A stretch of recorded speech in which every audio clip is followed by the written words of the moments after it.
Hello বন্ধুরা, আপনারা সব কেমন আছেন? আশা করি আপনারা সব ভালো আছেন, সুস্থ আছেন। এর আগের ভিডিওতে আপনারা হয়তো দেখেছিলেন যে আমার গাঁধা চারাগুলি খুবই ছোট ছিল, তখন অনেকটাই ছোট, এখন একটু বড় হয়েছে। এই আপনাদের সাথে এর আগেও আমি শেয়ার করেছিলাম, তো আবার ভাবলাম যে আপনাদের সবার আশীর্বাদে আমার গাছগুলি বড় হয়ে গেছে।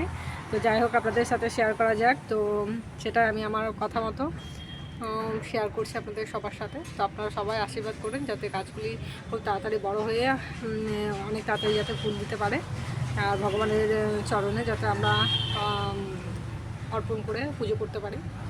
তো সবার আশীর্বাদ কামনা।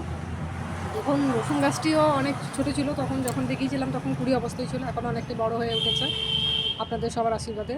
তো যাই হোক, ভিডিওটি ভালো লাগলে অতি অবশ্যই লাইক কমেন্ট শেয়ার করতে ভুলবেন না। আর পাশে থাকা বেল আইকনটি অতি অবশ্যই বাজিয়ে রাখবেন, তার জন্য সাবস্ক্রাইব করে রাখবেন আর অল নোটিফিকেশনে টাচ করে রাখবেন যাতে সবার সুবিধার্থে আমার ভিডিও সবার আগে আপনাদের কাছে পৌঁছাতে পারে। তো দেখা হচ্ছে নেক্সট ভিডিওতে। টাটা।